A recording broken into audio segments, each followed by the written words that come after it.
All right, here it is. Bismillah ar-Rahman ar-Rahim. Assalamu alaikum, everyone. Inshallah, today we're actually going to talk about a hadith where it goes into a conversation between Mu'adh ibn Jabal and the Prophet ﷺ. Now, the story is really important because it talks about, if you were to have a conversation with the Prophet ﷺ, what would that conversation be about? So let's see what Mu'adh ibn Jabal's conversation was about. So the hadith goes as follows. عن معاذ بن جبل رضي الله عنه قال: قلت يا رسول الله أخبرني بعمل يدخلني الجنة ويباعدني من النار. قال: لقد سألت عن عظيم وإنه ليسير على من يسره الله تعالى عليه. تعبد الله لا تشرك به شيئا وتقيم الصلاة وتؤتي الزكاة وتصوم رمضان وتحج البيت. ثم قال: ألا أدلك على أبواب الخير؟ الصوم جنة والصدقة تطفئ الخطيئة كما يطفئ الماء النار وصلاة الرجل في جوف الليل. ثم تلا: تتجافى جنوبهم عن المضاجع حتى بلغ يعلمون from سورة السجدة.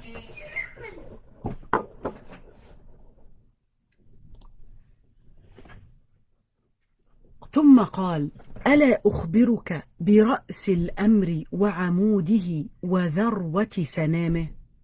قلت: بلى يا رسول الله. قال: رأس الأمر الإسلام وعموده الصلاة وذروة سنامه الجهاد. ثم قال: ألا أخبرك بملاك ذلك كله؟ قلت: بلى يا رسول الله. فأخذ بلسانه وقال: كف عليك هذا. قلت: يا نبي الله، وإنا لمؤاخذون بما نتكلم به. فقال: ثكلتك أمك يا معاذ، وهل يكب الناس في النار على وجوههم أو قال على مناخرهم إلا حصائد ألسنتهم؟ رواه الترمذي وقال حديث حسن صحيح. I'm going to first give the explanation in general for that hadith, and then we'll go in the details of that explanation, inshallah. So, عن معاذ ibn Jabal, the narrator is Mu'adh ibn Jabal. Mu'adh ibn Jabal, he's one of the Sahaba that actually died in the year 18th year Hijrah, during the time of that the plague that happened in Amwas in Palestine. قال: قلت يا رسول الله. So now he's actually having a personal conversation with the Prophet ﷺ. What is the personal conversation? He's saying, قلت يا رسول الله. He said, O Prophet of Allah, أخبرني بعمل يدخلني الجنة. Tell me about something that will lead me to Jannah, or let me enter Jannah, or allow me to enter Jannah. ويباعدني من النار. And it keeps me away or distant from hellfire. قال: لقد سألت عن عظيم. He said, you're asking about a magnificent matter. In other words, a very big matter. وَإِنَّهُ لَيَسِيرٌ. It is actually easy, although it's a big matter, but it is actually easy. عَلَى مَنْ يَسَّرَهُ اللَّهُ تَعَالَى عَلَيْهِ.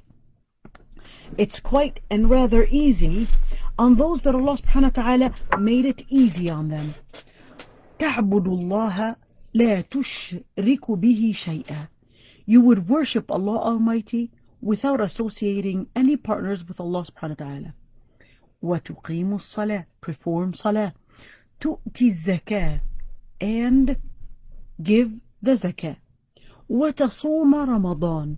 And you would fast Ramadan. وتحج البيت. وتحج البيت. And you would go for Hajj, which is pilgrimage. ثم قال. Then he said, now this is outside the question. ثم قال: ألا أدلك على أبواب الخير?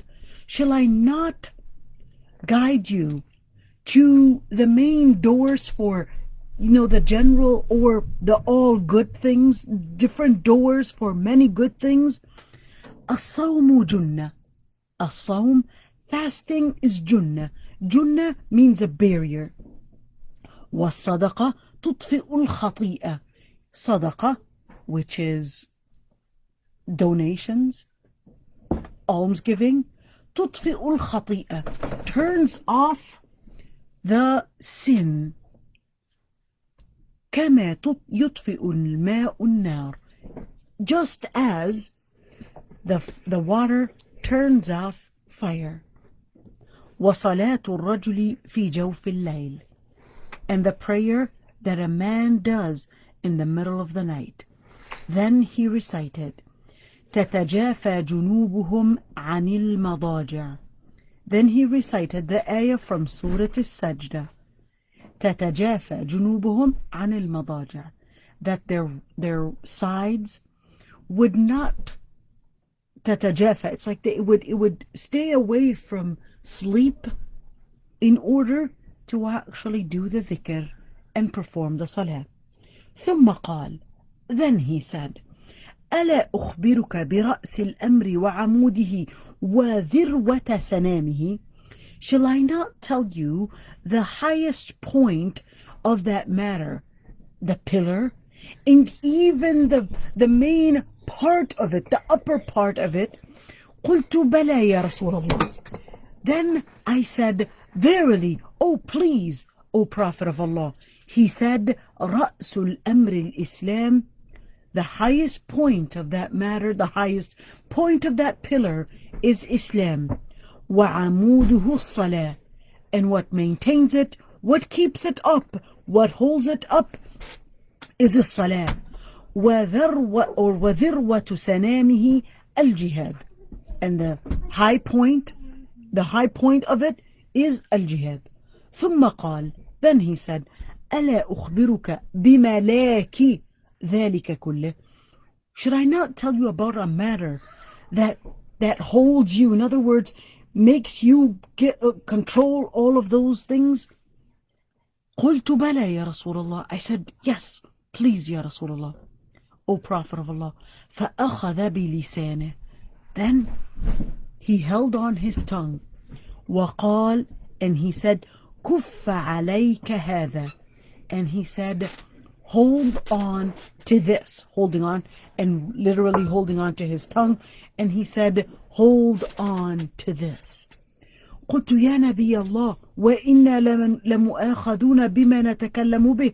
So he said, I asked, O Prophet of Allah, are we going to be held accountable for the matters that we speak of? And the Prophet ﷺ responded, ثكلتك أمك يا معاذ. If only your mother was not pregnant of you, Mu'adh. وهل يكب الناس في النار على وجوههم أو قال على مناخرهم إلا حصائد ألسنتهم?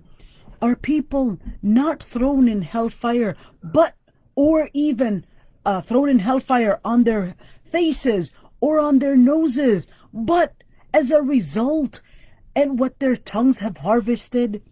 رواه الترمذي وقال حديث حسن صحيح. There are really a lot of things to say about this hadith, but we're going to try as much as we can to cover the most important parts of that hadith.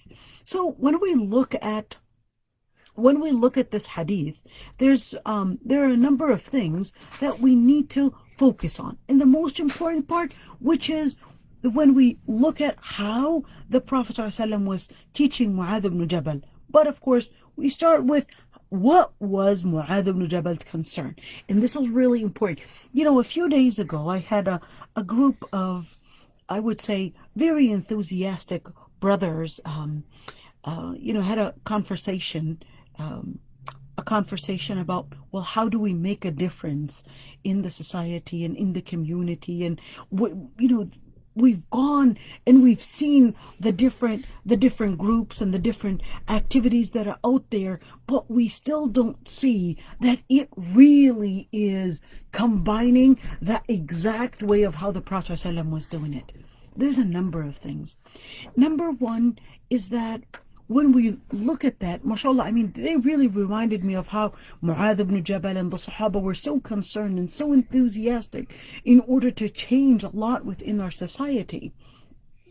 Although not necessarily are you going to find one party, one group containing all the khair, but it's really important to see what is it, how is it that I can do khair in so many different corners to probably see maybe that is the khair that will be accepted.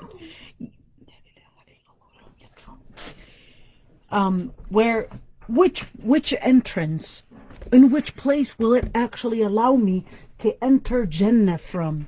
Now, speaking of that, there's not one particular area, but there are so many different good areas. Now you have to see your potential and what you're really good at in order to at least, I would say, perfect that area in order to make a change within the community. And if you cannot find the leader, and this is one major problem, is that within our society, the biggest problem is not finding the leaders that we can take good role models for, or we can actually use and say, I can take that person X or Y as the person that I want to imitate in order to be the good Muslim. It's really hard. In fact, I'll tell you, there's nobody that is like that. No one is going to be the person that is going to be the perfect example for Islam in every single corner of it, except the Prophet ﷺ. Here the Sahaba themselves, and this is the point. Just give me a second.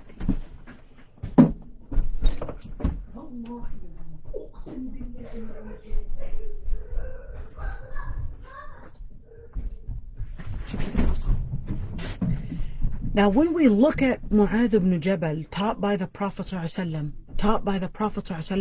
on how to maintain the connection with Allah subhanahu wa ta'ala, that in itself actually brings in the momentum within the youth, within the people, within the Muslim community. So once the connection with Allah subhanahu wa ta'ala is strong, you will definitely see that the questions and the concerns are actually all based on that basis. The basis of Tawheed, the basis of wanting to stay connected with Allah subhanahu wa ta'ala. And here it is, Mu'adh ibn Jabal, who was disciplined by the Prophet ﷺ, disciplined by Tawheed, disciplined by akhlaq of the Prophet ﷺ. What is he asking about? أخبرني بعمل يدخلني الجنة. Tell me about something that will lead me to Jannah. He didn't ask about other things because that was his main concern, and that was the main area that he really wanted to learn and inquire about. Lead me, or tell me about a matter that will lead me to Jannah and keep me away from hellfire. قال لقد سألت عن عظيم. The Prophet ﷺ, and by the way, why did Mu'adh ibn Jabal actually ask about that? Because he heard the ayah فَمَنْ زُحْزِحَ عَنِ النَّارِ وَأُدْخِلَ الْجَنَّةِ فَقَدْ فَازَ, where Allah subhanahu wa ta'ala says that the main thing, فَمَنْ زُحْزِحَ, the word زُحْزِحَ actually means that there is a specific gravity. Now the word zuhziha, when do you actually go in a state of izaha? Izaha means you are pushed away, or you are, what gravity, what pushes away? So you could see that hellfire, and on the sirat, this is the sirat. The sirat itself actually has a gravity. This gravity is so strong that it is extremely hard for anybody to pass through it. Passing through it is not dependent on the currency, or let me call it the energy, the momentum that is used at the time to help you cross this bridge is not the energy that we have in this dunya today. It is not related to the energy. It is not related to the energy of your physical energy but it is actually related to the energy that you had fueled yourself with, which is the energy of Iman. The energy of Iman is what actually lets you go that path and actually cross it. And that's why the ayah says, فَمَنْ زُحْزِحَ. The word زُحْزِحَ is actually meaning that they were pushed, but it is rather hard, or rather needing lots of force in order to make the force go against the gravity of hellfire. And that's why the Prophet ﷺ actually says, لَقَدْ سَأَلْتَ عَنْ عَظِيمٍ. This matter is rather very magnificent.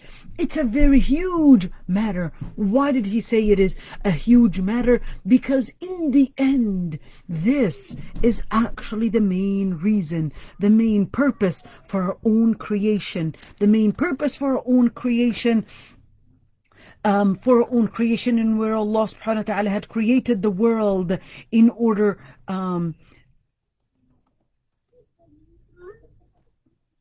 in where Allah subhanahu wa ta'ala had created it to be for people to be tested, and which is why Allah subhanahu wa ta'ala actually sent the prophets and the messengers, because of being tested. وَإِنَّهُ لَيَسِيرٌ عَلَى مَنْ يَسَّرَهُ اللَّهُ تَعَالَى. And it is rather easy. Why is it rather easy? Because Allah subhanahu wa ta'ala لا يكلف الله نفسا إلا وسعها. Because Allah subhanahu wa ta'ala does not hold you accountable or obligate matters that are harder than your own potentials or even beyond your capacity, which is why Allah subhanahu wa ta'ala says, يُرِيدُ اللَّهُ بِكُمُ الْيُسْرَ وَلَا يُرِيدُ بِكُمُ الْعُسْرَ. That Allah subhanahu wa ta'ala wants, or Allah subhanahu wa ta'ala wills, that things and matters be easy onto you and not hard. At the same time, the Prophet ﷺ, when he sent the Sahaba, this actually reminds us of their very important hadith, in where the Prophet ﷺ, when he sent the Sahabi to Yemen, he says, فَإِنَّمَا بُعِثْتُمْ مُيَسِّرِينَ وَلَمْ تُبْعَثُوا مُعَسِّرِينَ. You were sent, in other words, as missionaries, or mubashirin, muyassirin. You were sent to make people's lives easy and not hard. You were sent to uplift the challenges and not put the challenges. In other words, the deen is really not to make matters harder for you, but it is actually to make it easier for you. It is to pave and open more doors for you to find ways of life that is easier for you. And it's actually helping you make the right decisions. It's not making decisions harder for you, but it's actually closing many doors that if you were to take, that were going to be leading you into more hardship. So it's closing those doors that are going to be leading to hardship and actually opening the door to ease. This door of ease is where the Prophet ﷺ says, إِنَّ هَذَا الدِّينَ يُسْرٌ وَلَنْ يُشَادَّ الدِّينَ أَحَدٌ إِلَّا غَلَبَهُ. This deen, this religion is actually based on ease. It is based on yusr. It's based on ease. And it can't contradict. It can't contradict the main principles of what your needs and wants are actually in need for. If something is a need, there is no way that Islam regarded it that you cannot do, but opened up specific entrances or specific exits in order to do. So close the doors on so many different haram things, but told you this is the door to halal. You might have many needs. You might have many needs, but there's not a single need.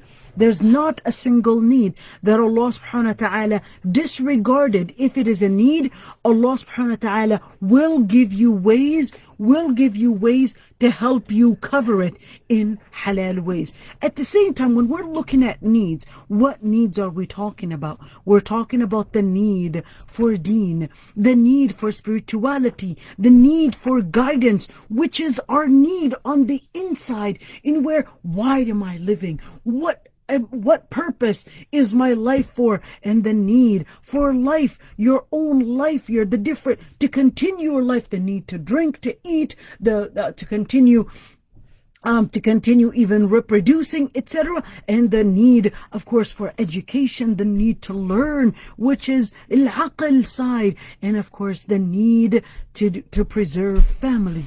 It is part of your own nature that you always want to preserve family, which is al-ird, and of course your sexuality. This is part of your need, but Allah subhanahu wa ta'ala had closed those exits that will lead you to more hardship and opened up the doors that will lead to ease. Same thing when it comes to wealth. Yes, Allah subhanahu wa ta'ala did not give you all the different ways of transaction to be permissible, but gave you certain areas to be permissible in order for you to be free and not be enslaved by any type of a capitalist, communist, and the list goes on and on of those different types of economical theories out there. So Islam set a whole different way of life that is complete in order to cover your needs and not make your matters hard. So when we look at the hadith, inna hadha dina yusr, that this deen is about moderation. But the moderation that we're talking about, or the hadith is talking about, is not for you or my opinion or your opinion to determine whether this is moderation or whether it is extremism, but on both ends. When we're talking about extremism, we're talking about liberalism is a type of extremism where it is actually losing or considering your own center, your own pleasure as the main center. The other type of extremism, where it is denying all people's needs and focusing on a certain utopian principle without considering that people's needs and wants. Now, those two extremisms are actually not part of Islam. Islam is in the moderation, but the moderation that is not defined by you or I, by dhann or hawa, by speculation or pleasure, but it is the moderation that is defined through Quran and Sunnah. And this is extremely important. وَلَنْ يُشَادَّ الدِّينَ أَحَدٌ إِلَّا غَلَبَهُ. If anybody would try to take the deen, and there's another hadith where the Prophet ﷺ actually says, إِنَّ هَذَا الدِّينَ مَتِينٌ فَأَوْغِلُوا فِيهِ بِرِفْقٍ. This deen is solid. When you want to enter it, go enter it in a gradual pace. You can't take everything all at once, because in the end, it is exactly like somebody that has one animal as their transportation. If they would attempt to rush that animal might get dehydrated, might lose their energy and die out. What's going to happen to them in the middle of the way? They will not get to their destination, because their animal, which was their only means of transportation, will actually die out in the middle of the way. And which is why the Prophet ﷺ says, إِنَّ هَذَا الدِّينَ مَتِينٌ فَأَوْغِلُوا فِيهِ بِرِفْقٍ. Then this deen, it's a solid deen. There's so many different things in the deen. When you want to go in it, be gradual. Learn it, take it step by step. Don't go up everything all at once.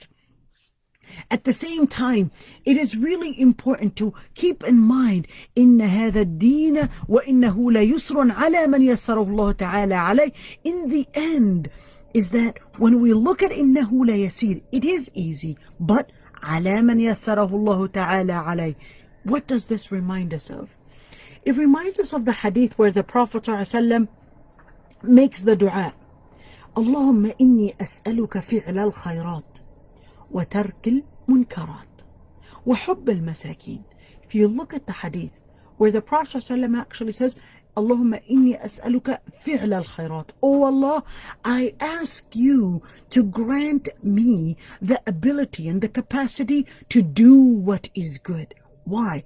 Because it is possible that you can know what is good and not do it. Fi'l al-khayrat is a different power.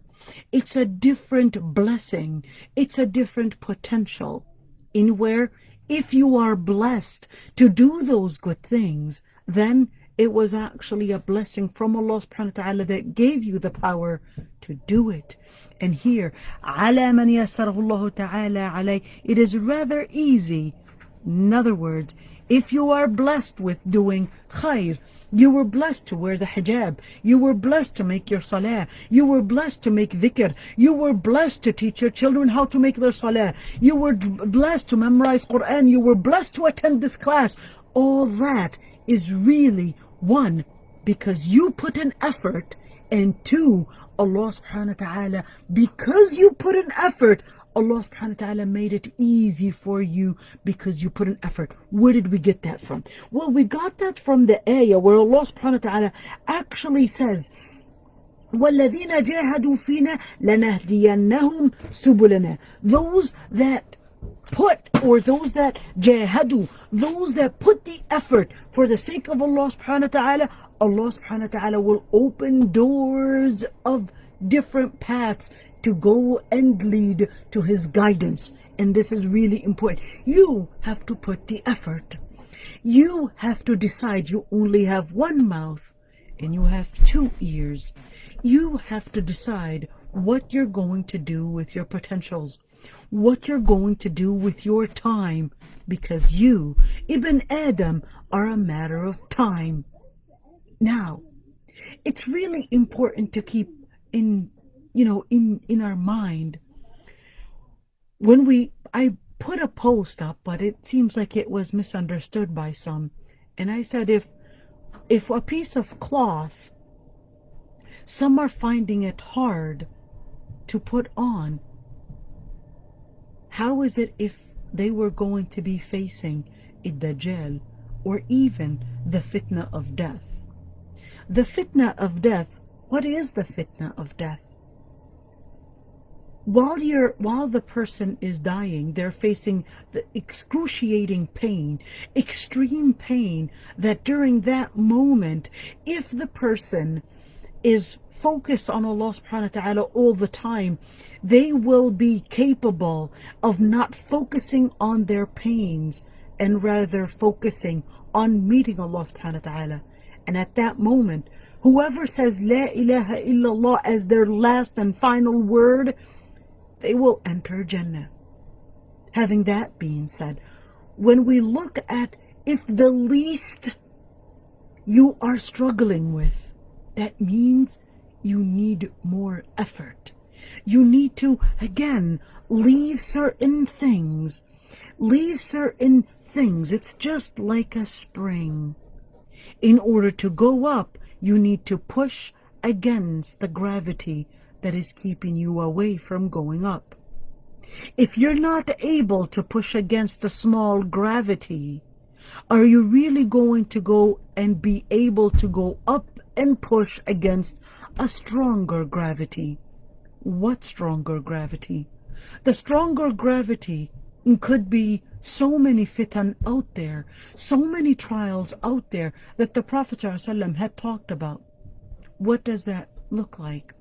The fitan that the Prophet ﷺ talked about, where there's going to be a time where people will be so engaged in their dunya that they will forget about remembering Allah subhanahu wa ta'ala. Well, people will be so engaged in entertainment, well, they will even forget about the blessings that Allah subhanahu wa ta'ala is, and the need that Allah subhanahu wa ta'ala is actually part of their need. They will be just so engaged in all those different entertaining things. Well, they were, because before that, when it's a need, it was easier for people to actually look for help to get their needs. But when needs and wants became so abundant in people's lives, people lost their connection with Allah subhanahu wa ta'ala. And that's why when we look at the biggest fitna, one of the biggest fitnas are actually al-ghina, richness. When you are rich, you will take advantage and you will forget about looking and connecting with Allah subhanahu wa ta'ala in order to connect with your need. وَإِنَّهُ لَيَسِيرٌ عَلَى مَنْ يَسَّرَهُ اللَّهُ تَعَالَى عَلَيْهِ. So what is it that we must do in order to get the door to Jannah? تعبد الله لا تشرك به شيئا. Worship Allah subhanahu wa ta'ala and not associating any partners with Allah subhanahu wa ta'ala. What is shirk? Now when we look at shirk, there's actually a number of things that lead to shirk. Number one is that there's the shirk in belief, in al-uluhiyya, and the shirk in al-ubudiyya, the shirk in al-uluhiyya, and the shirk in who you regard in the powers of Allah subhanahu wa ta'ala. Let me put that in this order. So when we look at shirk, there's the shirk in your understanding of who Allah subhanahu wa ta'ala is. Alright? Who do you regard as God? Do you regard one God? Two gods? Who do you really regard as Allah? Do you believe in God Almighty? This is all considered part of shirk. Because at the end of the day, even if it's an atheist, they will still regard that there is some power, some energy that made life is. So even for an atheist, they will still regard that there is one power that began somewhere that made this life exist. So the energy that began this world, etc., this is where, and then later they will say it continued into the process of evolution, etc. Now this would still be considered shirk, and shirk is a type of kufr. Shirk is also kufr. Now the other type of shirk is a shirk in al-ubudiyya. What is a shirk in al-ubudiyya?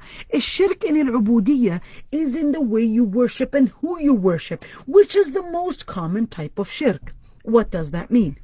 Means they believe in God Almighty, but instead of believing in the one God Almighty, the Creator, the one that made everything, and the easiest way to remember the different details of Tawheed is actually in Surah or in Ayat al-Kursi. The most important thing, Allahu la ilaha illa huwa al-hayyul qayyum. Your Lord Almighty never dies. He is capable of actually completing all the things. In other words, Allah subhanahu wa ta'ala his own existence does not depend on others. In other words, to look at a cow and to call a cow as God, well, it can't be God because its existence depends on people putting hay for it or food or whatever it is. Same thing with Prophet Aysha. Same thing with anything out there. Same thing when we look at the sun. Why can't the sun be God? Well, the sun loses energy. Therefore, if it was God, then it would have been capable to actually continue itself and never losing energy. And in other words, if it gave itself the energy, then it would actually create the energy to be infinity, and therefore it cannot be God because it's losing. Now here when we look at al-ubudiyya, Allahu la ilaha illa huwa al-hayyul qayyum, la ta'khudhuhu sinatun wa la nawm, a God must not fall in any type of weakness, because the weakness is a reflection of depending on others. لا تأخذه سنة ولا نوم له ما في السماوات وما في الأرض. And the God Almighty is supposed to be in control of all the different things that exist around you, from the heavens, from the solar systems, to the earth, to everything that is living. It could only be one God that is controlling of all that. له ما في السماوات وما في الأرض. من ذا الذي يشفع عنده. Now, why? Because when we look at different religions, some religions, they will say, yes, we believe in God, and we believe in this God that is one, but then they will worship other things in order to say that these things are taking them closer to God. So if you ask, for example, a Hindu, do they necessarily believe that the cow is God and containing everything about God? They will believe that the cow, just like the Arab used to believe, when they used to believe that the idols were not necessarily God, and that's why they used to say, ما نعبدهم ما نعبد إلا لتقربنا إلى الله زلفى. It is only to get us closer to Allah subhanahu wa ta'ala, and which is why Allah subhanahu wa ta'ala said that من ذا الذي يشفع عنده, which is why Allah subhanahu wa ta'ala put the basis for al-ubudiyya, or to worship Allah subhanahu wa ta'ala, the understanding of who God is, the who and who you're worshiping, and that includes the different religions. If you look at Ayat al-Kursi in itself, Ayat al-Kursi acts as the foundation for the whole Tawheed, and just in Ayat al-Kursi you can actually use that as the basis to understand how is Islam different from all religions. All religions, if you actually classify different religions, the religions are going to be one, either Judaism and Christianity and the monotheistic religions, or they're going to be the polytheist religions or the pagan religions, and Ayat al-Kursi alone is capable of refuting all the different understandings of gods in those different deities. In other words, you just need Ayat al-Kursi. Once that foundation is there, once you understand Ayat al-Kursi, then you'll be able to understand how Tawheed is actually as a foundation itself, is against all that shirk, and how Allah subhanahu wa ta'ala is different. The main thing that Islam is different from other religions in is really in its understanding of God, in its understanding of Allah. Now the last part in shirk, which is in the names of Allah subhanahu wa ta'ala, when you want to understand, well, can I consider that as a God? How do I, especially when we're talking about shamanism, Taoism, etc., all these different things, they will use different types of spiritual things that they will call in order to get closer to God Almighty, and they will regard other things having the power of God, the power of Allah subhanahu wa ta'ala. Now that's why you need to remember and you need to learn Tawheed in order to make sure that you don't get lost in those areas. And here's what's happening. We're finding a lot of Muslims actually falling in those areas because they go into the postmodern type of relativism and narrative.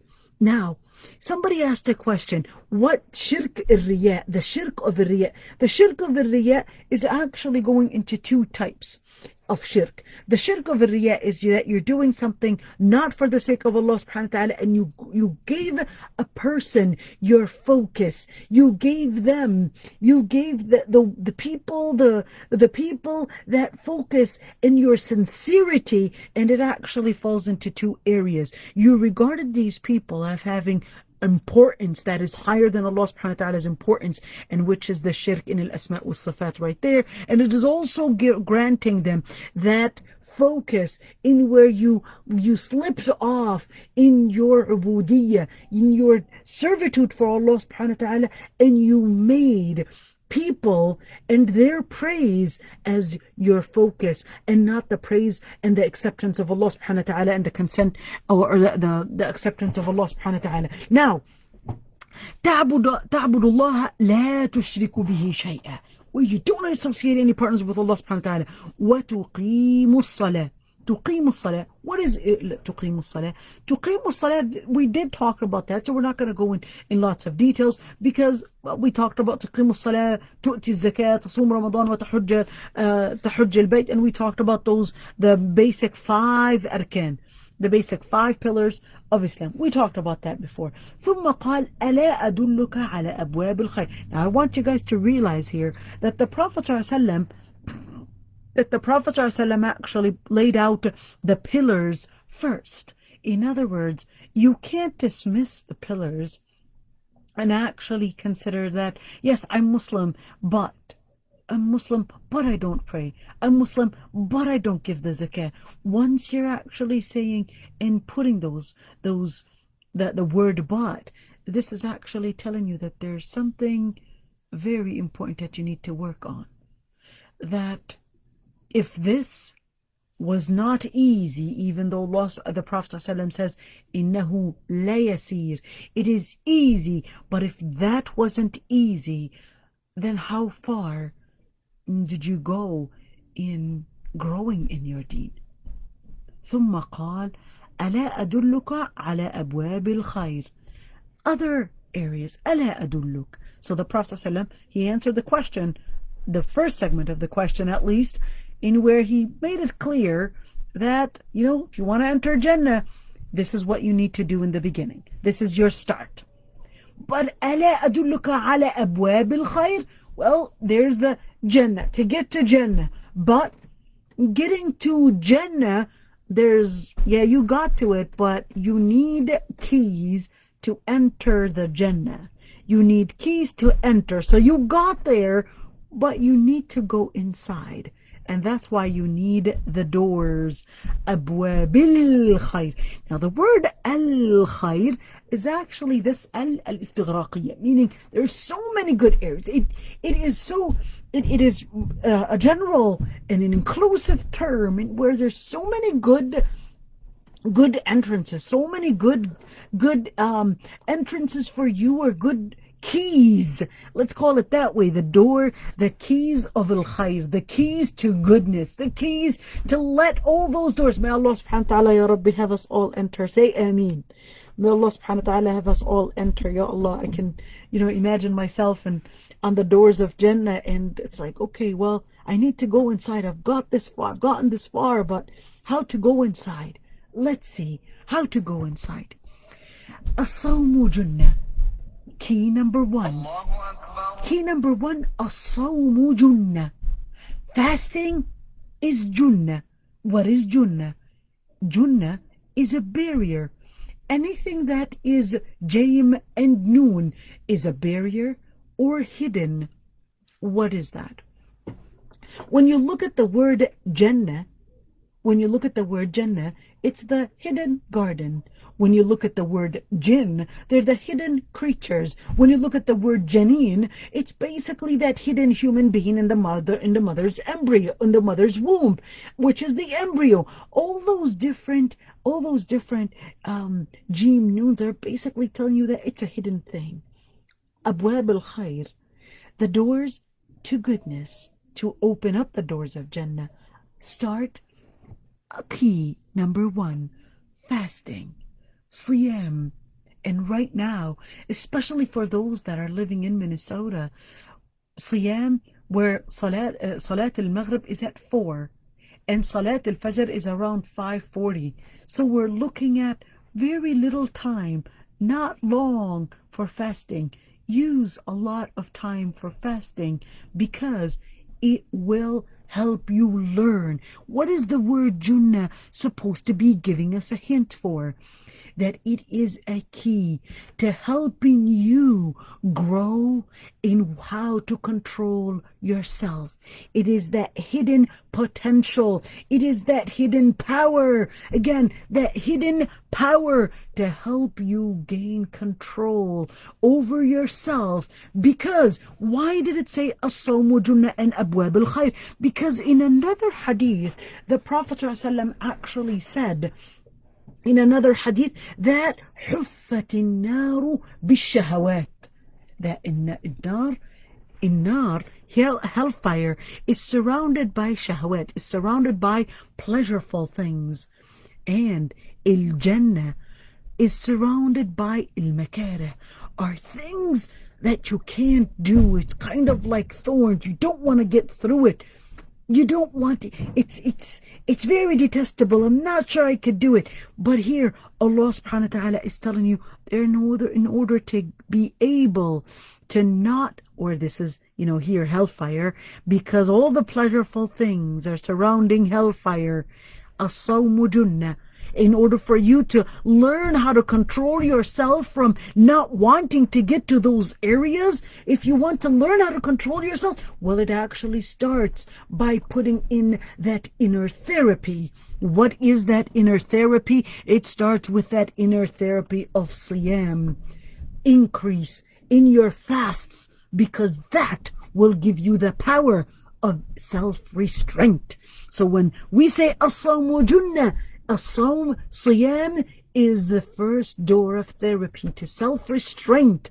Rather than wanting always pleasures, you will learn with siyam how to do that self-restraint and not run after pleasures, but run after the things that may be hard, that surround Jannah, in order to enter it.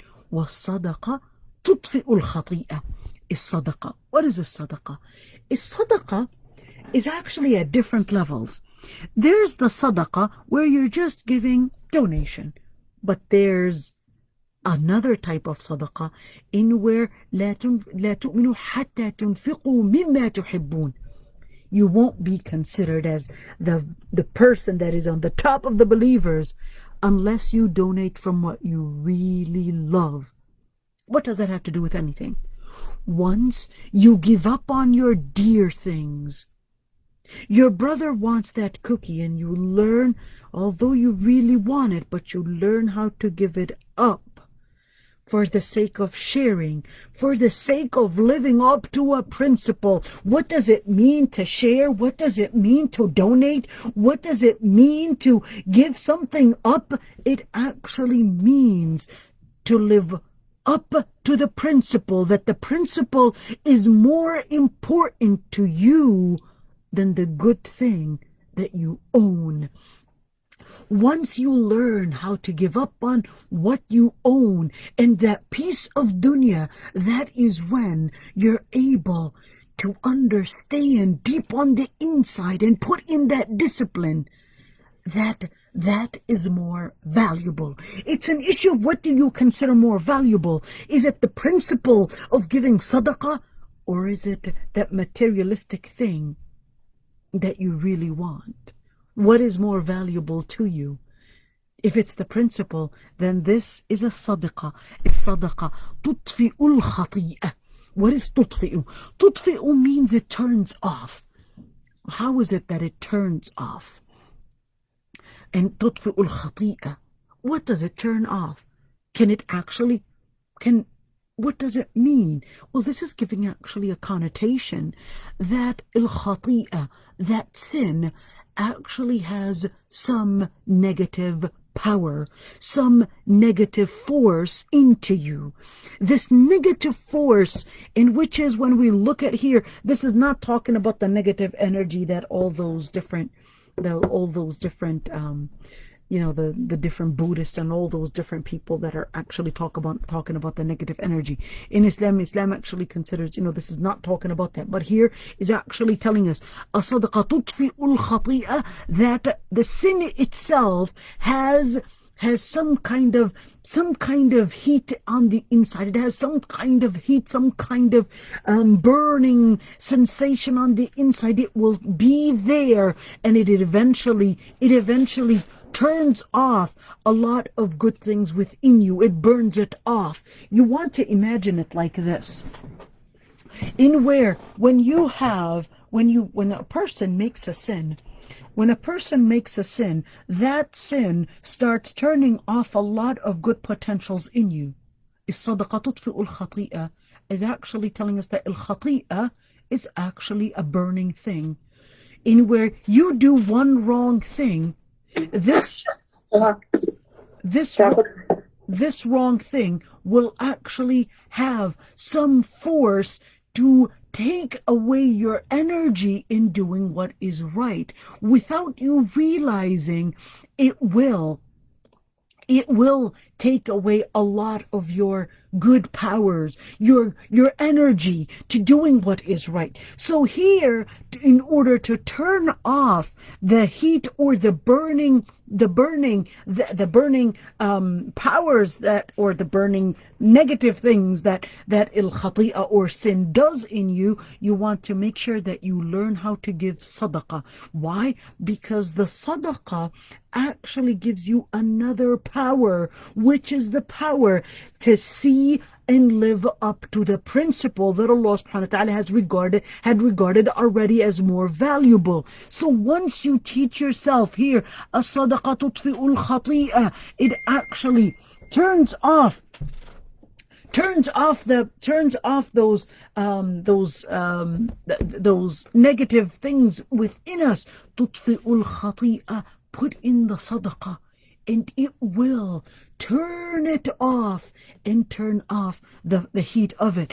كما يطفئ الماء النار, just as water turns off fire. Now, when you look at kama, this is telling us it's a very similar thing. It's a similitude, putting it right there. A similitude, putting it in right there. That think of al-khati'ah, think of sin as a burning fire on the inside of you. It's taking away a lot of the positive things that you would want to do. And that's why Allah subhanahu, the Prophet ﷺ was actually telling us, يَسِيرٌ عَلَى مَنْ يَسَّرَهُ اللَّهُ تَعَالَى عَلَيْهِ. What does yasir mean? Well, yasir would tell me that it is easy. What takes away the ease? It is actually sin. Sin will make it harder on you, because it becomes like a burning thing inside of you that burns the energy to do what is good. وَصَلَاةُ الرَّجُلِ فِي جَوْفِ اللَّيْلِ. The third side that the Prophet ﷺ was talking about, which is صَلَاةِ الرَّجُلِ. The salah, the prayer that one, it doesn't necessarily mean rajul, only men, but this is, is a very inclusive term, that rajul meaning humans. صَلَاةُ الرَّجُلِ فِي جَوْفِ اللَّيْلِ. صَلَاةُ الرَّجُلِ, the prayer that you would do in secret while everyone is asleep in the middle of the night, has a different power. The power to actually open up another door, the door for Jannah. Which is why Allah subhanahu wa ta'ala actually said, تَتَجَافَى جُنُوبُهُمْ عَنِ الْمَضَاجِعِ يَدْعُونَ رَبَّهُمْ خَوْفًا وَطَمَعًا وَمِمَّا رَزَقْنَاهُمْ يُنْفِقُونَ. If you look at the surah in Surah Al-Sajdah, where Allah subhanahu wa ta'ala praises تَتَجَافَى جُنُوبُهُمْ, Allah subhanahu wa ta'ala praises the people that actually let their sides get off the bed, عَنِ الْمَضَاجِعِ, away from sleep. يَدْعُونَ رَبَّهُمْ. Why? What are they doing? They're invoking their Lord Almighty. خَوْفًا وَطَمَعًا, in fear and in hope. الخوف and طمع. وَمِمَّا رَزَقْنَاهُمْ يُنْفِقُونَ. It actually goes in the same direction with this hadith. خوفا وطمعا ومما رزقناهم ينفقون. And they would spend from what Allah subhanahu wa ta'ala had given them for the sake of Allah subhanahu wa ta'ala, where the ayah also continues, فَلَا تَعْلَمُ نَفْسٌ مَا أُخْفِيَ لَهُم مِّن قُرَّةِ أَعْيُنٍ جَزَاءً بِمَا كَانُوا يَعْمَلُونَ. And they don't know what Allah subhanahu wa ta'ala had hidden for them from what their eyes, what their pleasures, what their hearts, what their nafs would be pleased to have. جَزَاءً بِمَا كَانُوا يَعْمَلُونَ. Why? Because jaza'an, as a reward for what they have done. And I want you to look at this ayah, because even the Prophet ﷺ recited that ayah in order to bring in an understanding of what he's talking about. When he talked about fasting, he talked about sadaqah, and he talked about salatul rajul. If you look at these three things, what is the common thing between these things? It's what you are pleased of having. Is Sawm, you're pleased to eat, you're gaining, you are getting something, you're consuming. Is sadaqah, if you don't give sadaqah, if you keep the wealth, you are consuming wealth, you're consuming things. What is the difference between this? This you're giving up on food, and this you're giving up on wealth, and this you're giving up on your sleep. Look at this. This is the common combination. Is that in order to live up to the principle, or in order to be from the mu'mineen, you need to give up. We as humans, it is part of our fitrah, it is part of our instinct that we feel that we need to gain, we need to get. So we try to encompass as much as we can. From little early childhood, I want a room, I want my things, I want more clothes, I want. And these wants, it makes us feel as if we had grasped from the dunya. So the Prophet ﷺ is teaching us a very common thing in where learn how to let go. Learn how to let go of food, of wealth, and things that you love. And learn how to even let go of some sleep in order to get closer to Allah subhanahu wa ta'ala and attain spirituality and attaining taqwa. This is how you let go of things. You let go in order to get, in order to embrace another bigger reward, which is the reward فَلَا تَعْلَمُ نَفْسٌ. No one knows what Allah subhanahu wa ta'ala had kept and preserved for them and all. And the word that is used in the ayah, مَا أُخْفِيَ لَهُم مِّن قُرَّةِ أَعْيُنٍ, what was kept and preserved for them. من قرة أعين. From قرة, what is قرة أعين? قرة أعين, things that you would just be so content of having. It is something that is, you will just be so content that it is beyond pleasure. It is, you will just love it so much that it is beyond dunya's pleasure. In where dunya, if you eat, you will gain weight.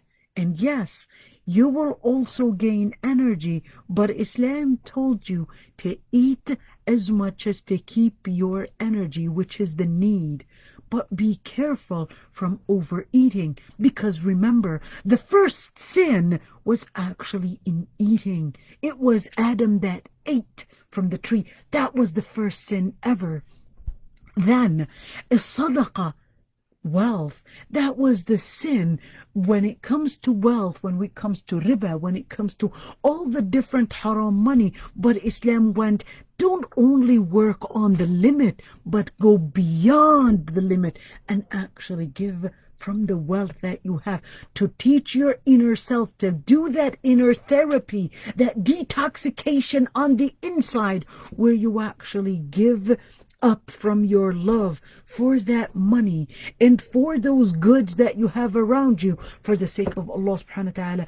And salatul rajul, and prayer at night, in where when we look at Salat Qiyam al-Layl, the Prophet ﷺ told Hafsa about her brother Abdullah ibn Umar, what a great man he would be. And of course, he was really telling her, because he really wanted her to pass it on to Abdullah ibn Umar, what a great man he would be if only he was doing Qiyam al-Layl. In other words, there are certain things that great men and great women don't forget and don't leave, which is Qiyam al-Layl.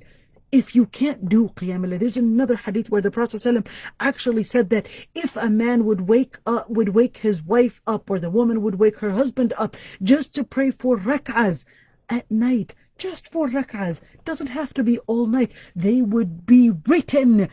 Allah subhanahu wa ta'ala will have the malaika write and record these couple, or this couple, as dhakirin, from dhakirin and dhakirat. This is what Allah, same thing if the daughter would wake up her mother, or the son would wake up her father for Qiyam al-Layl. Can we get up and do Qiyam al-Layl for just 2 rak'ahs, for just 4 rak'ahs? They would be considered from dhakirin with dhakirat. And of course, there's no dhikr better than وَلَقَدْ يَسَّرْنَا الْقُرْآنَ لِلذِّكْرِ فَهَلْ مِن مُدَّكِرٍ. There's no better dhikr than the dhikr of Quran, which is why one would need to put in the effort to do حفظ القرآن.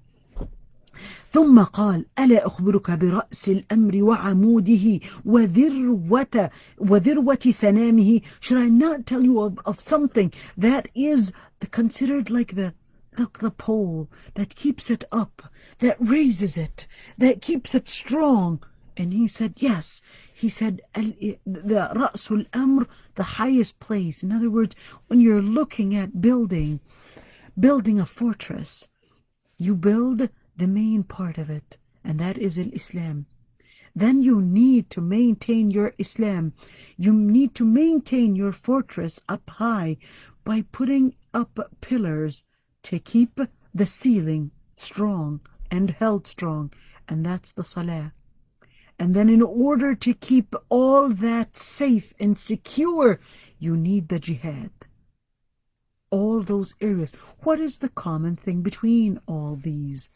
Again, it is the same common thing between these. What is the common thing? Here, you're giving up on matters, and here you're putting in matters. You see it? You're giving up here on certain things, but here you're putting in, where Islam, you're putting in salah. But this is Islam right there. All right? You're putting in. So the Prophet ﷺ is telling you, well, how do you build yourself? It's about how do you build yourself? How do you build yourself? How do you build your community? How do you build the different things in you? How do I build my children? How do I build all that? Well, here it is. You start with building within them Islam, within yourself Islam, and you have to, in order to build that within you, there's a very important pillar to keep it strong, to keep your Islam strong, which is that daily connection of salah. And in order to protect it, there needs to be that jihad.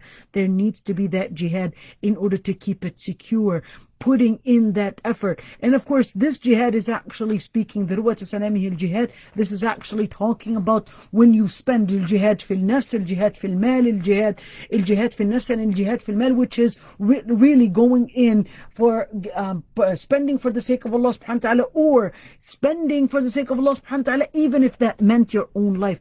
ألا أخبرك بملاك ذلك كله. You want to gain control over all that. He said, بلى يا رسول الله. It's like, yes, please do. فأخذ بلسانه. He said, you know what will make you control all that? In other words, to be able to do all that was mentioned, and make it easy on you, it actually starts from one piece of flesh. It is actually your tongue. This is the start.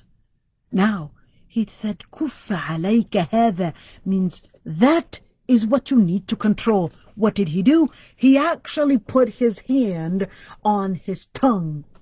And he gave him that hands-on demonstration. And this is part of the way the Prophet ﷺ was actually teaching the Sahaba, where they were actually learning in hands-on, where they were seeing the Prophet ﷺ do a demonstration right in front of them, whether that was in the Hadith of Jibril alayhi salam, where they were literally doing a demonstration, one person talking and the other one answering, or where the Prophet ﷺ was literally holding the tongue in order for him to keep it in his mind, and this is where it starts.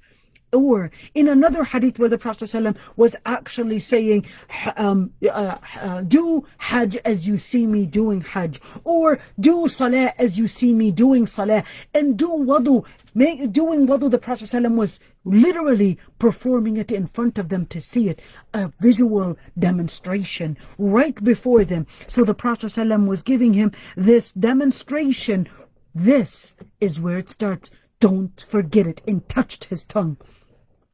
Now, Mu'adh said, Ya Nabi Allah, O Prophet of Allah, are we actually held, are we held accountable for what we actually say? Why? Because he actually considered, and as in the ayah where Allah subhanahu wa ta'ala actually says in in the ayah where, you know, in the end, is that you're not going to be held accountable for what you say, and you're not going to be held accountable for the different things that you don't mean to say, at least. So that's why that confusion probably took place, where he said, well, just like لا يؤاخذكم الله باللغو في أيمانكم, or that when it talks about the different words that we say here, the Sahabi actually was surprised. But here, this is not that he's rejecting, but he's actually asking.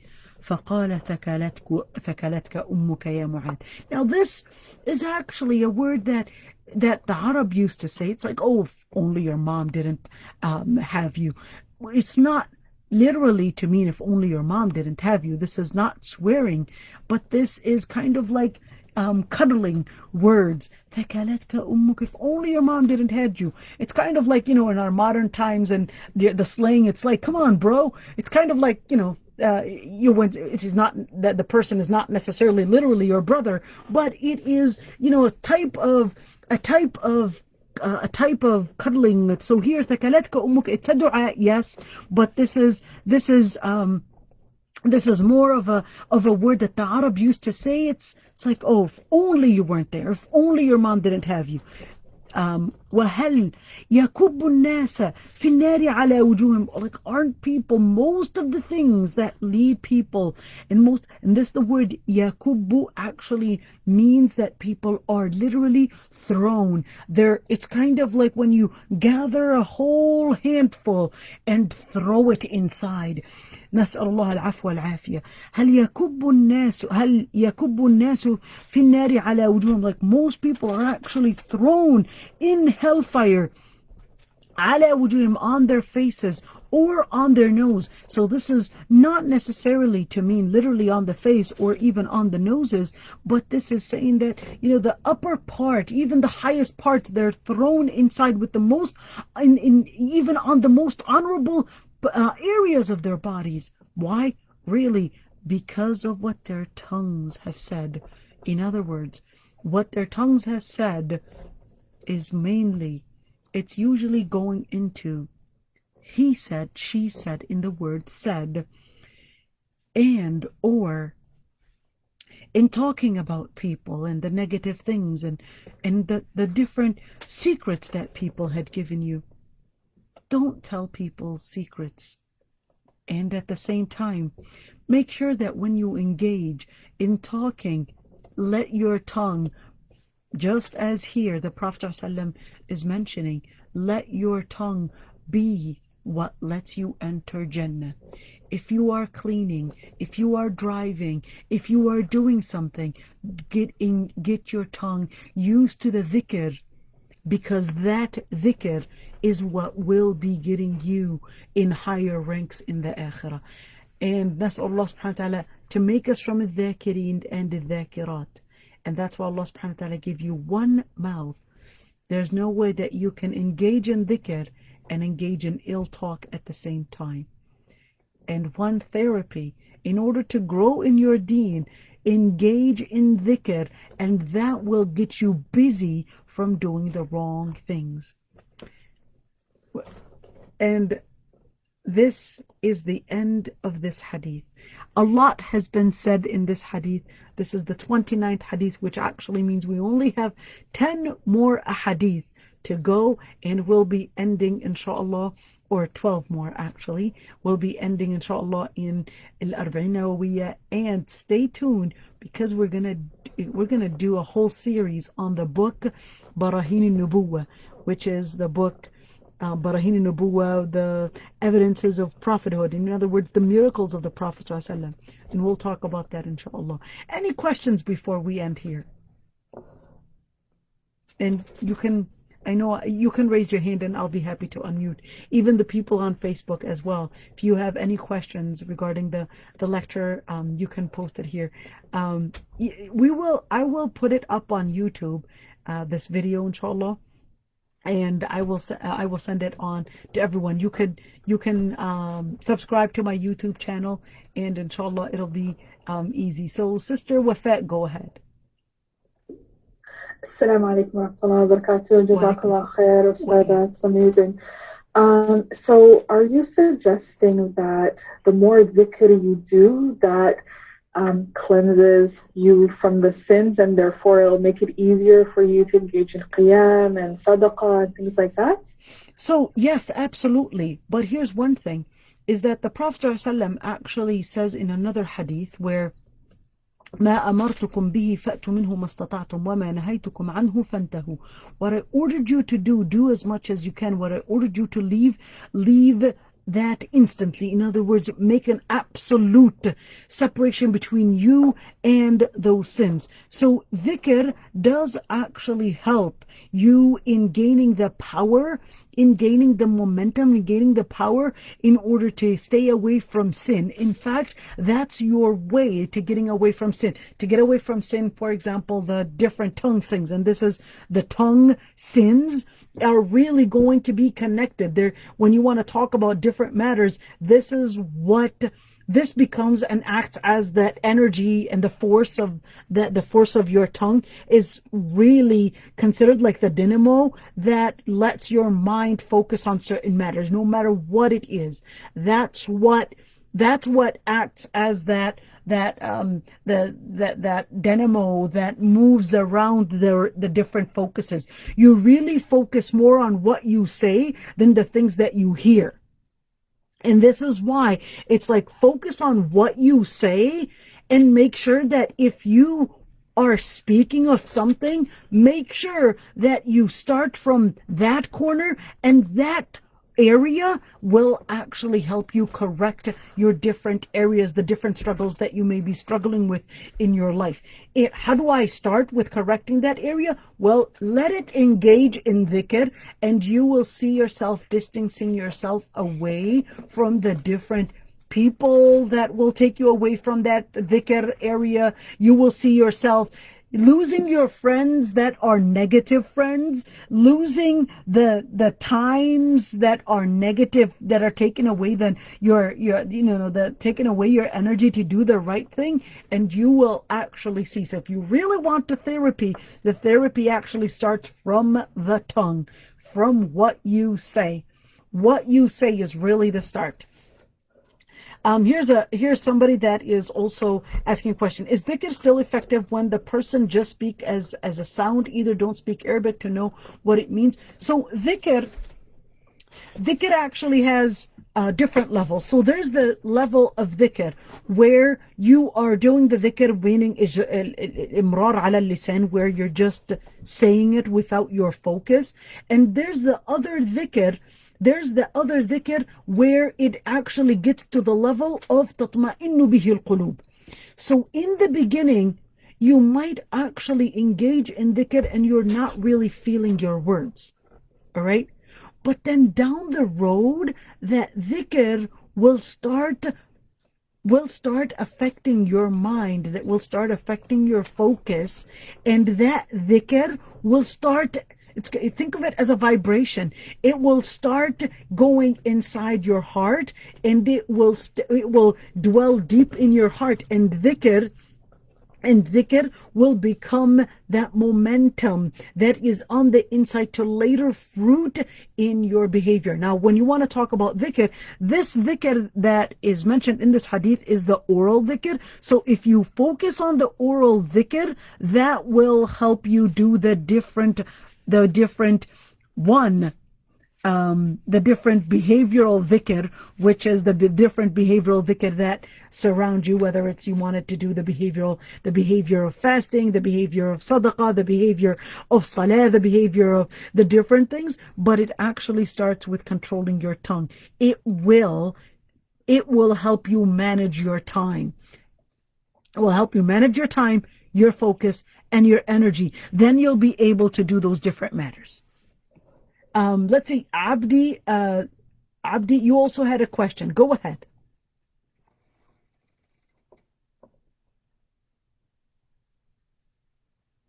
And Sister Safa, I think Sister Safa also wanted to comment. So Sister Safa, I'll unmute you.